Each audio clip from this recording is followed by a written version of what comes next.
Hi guys, আসসালামু আলাইকুম। কেমন আছেন সবাই? আশা করি সবাই ভালো আছেন। আমি অনেক ভালো আছি। আজকে আপনাদের সাথে শেয়ার করব নুডলস রান্না করার একটি রেসিপি, সহজ একটি রেসিপি।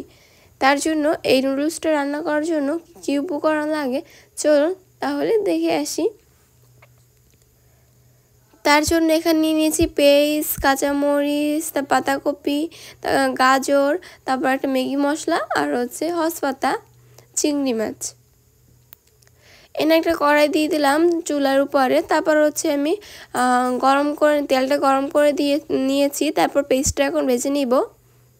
আর আমার ভিডিওর কোনো অংশে কোনো ভুল ত্রুটি হয়ে থাকলে সবাই প্লিজ ক্ষমার দৃষ্টিতে দেখবেন। আর ইউটিউব চ্যানেল থেকে দেখে থাকলে একটা সাবস্ক্রাইব করে দিবেন। ফেসবুক পেজ থেকে দেখলে একটা হচ্ছে ফলো করে দিবেন। এই তো এখন চিংড়ি মাছটা আমি হচ্ছে দিয়ে দিয়েছি, ভেজে নিব।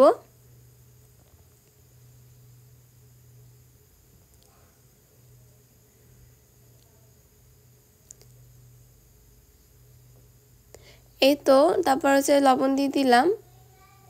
আর শীতকালে কিন্তু অনেক রকম সবজি পাওয়া যায়, যার কারণে নুডলসটা কিন্তু সবাই রান্না করে, সবার পছন্দের নুডলস। আর একদিন আমি ভেজিটেবল নুডলস শেয়ার করব সবার সাথে। আজকে তো চিংড়ি মাছ দিয়ে নুডলসটা শেয়ার করলাম, আর এটাই বেশি সবজিও দেওয়া হয়নি।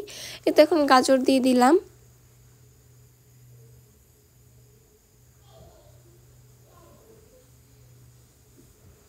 তারপর এই তো হচ্ছে বাঁধাকপি দিয়ে দিলাম,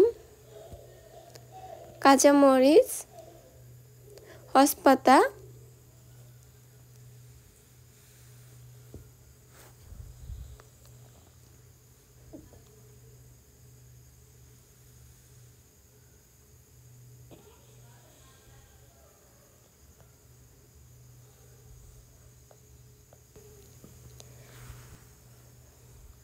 এই তো হয়ে গেছে। এখন হচ্ছে আমি এটা হচ্ছে দিয়ে দিব, নুডলসটা দিয়ে দিব। নুডলসটা কিন্তু আগে থেকে সিদ্ধ করে রেখেছিলাম।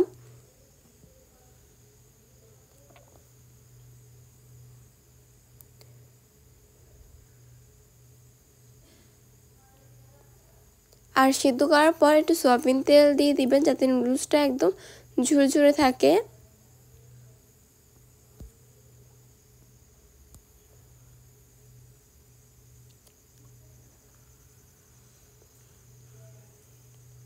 তারপর এই তো ম্যাগি মশলাটা দিয়ে দিলাম। আসলে আমরা সোয়া নুডলস খাই, কারণ ম্যাগি নুডলস খাওয়া স্বাস্থ্যের জন্য অতটা ভালো না, এই কারণে। আর হচ্ছে ম্যাগি মশলাটা ইউজ করি, যাতে ম্যাগি ম্যাগি নুডলসের মজাটা পাওয়া যায়, সোয়া নুডলসে, এই কারণে। এই তো দেন হয়ে গেছে প্রায়। তারপর কিন্তু উঠিয়ে এই তো তারপর হচ্ছে আমি পরিবেশন করে দেখাচ্ছি। খেতে কিন্তু দারুণ মজা, বাসায় একবার এভাবে ট্রাই করে দেখতে পারেন। সবাই পছন্দ করবে এই নুডলসটা। একদম কিন্তু তত উপকরণ লাগে না, হাতের কাছে কিছু উপকরণ দিয়েই দেখাইছি। আজকের রেসিপি এই পর্যন্তই।